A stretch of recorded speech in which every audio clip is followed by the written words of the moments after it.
The Devil Wears Prada 2 is now showing in cinemas, so here's my review of The Devil Wears Prada 2. Going into this, I was hoping this movie could somehow justify its own existence. Because to tell you honestly, the first movie ended so perfectly, no idea how they could ever top that or why they would feel the need to continue. Also, how often do you see people returning to a job they did when they were in their 20s? Unless you're an actor who played a superhero 20-something years ago and you're coming back for the next Avengers movie, I find that highly unlikely.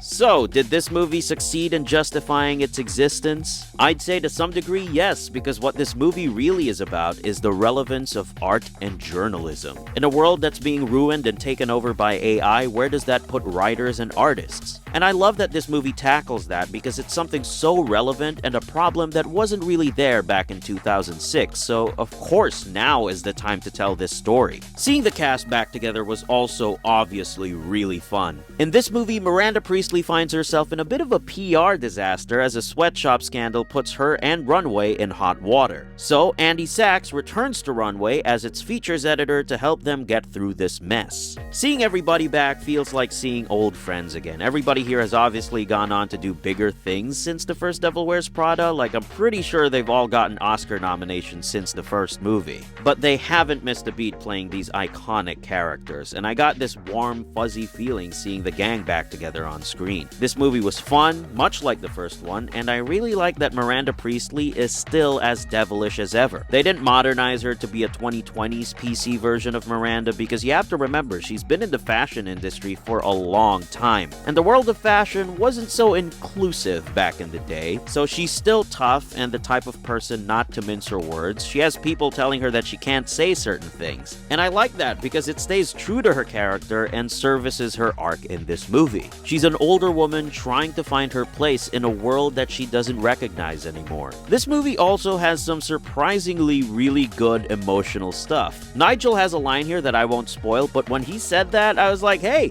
I felt something there. Now, obviously, I think this movie is really good, but with that being said, I still like the first one better though. Mostly because the first one was able to convey to the audience its overall thesis statement in a very clean and honestly perfect way. Because in one sentence, you can explain what that movie was all about. The first Devil Wears Prada was about aspiring journalist Andy Sachs, who after working in a fashion magazine becomes a superficial and cold person, the very thing she despised about the people who worked in the fashion industry, so she quits, not wanting to become like her devil boss Miranda. If you try to summarize what the second movie is about in one sentence, it's impossible because this movie is about a lot of things. On one hand, it's commentary on the relevance of journalism and art in a world that's being taken over by AI. It's also a revenge story and a love story. It's a lot of things. The first movie was super simple, and I think that simplicity and flawless execution of its thesis statement is what made the first movie so good and why it's a lot of people's comfort movie. The second movie, on the other hand, I could definitely see this becoming someone's comfort movie because it's a very fun, feel-good, and warm movie. But its execution isn't as flawless as the first. Overall, I'd say I had a really good time with this movie. Sure, I like the first one more, but there's no denying that this was a fun watch. So if you're looking for a new, fun movie with a relevant message and feel-good, warm, and fuzzy vibes, The Devil Wears Prada 2 might just be the movie you're looking for.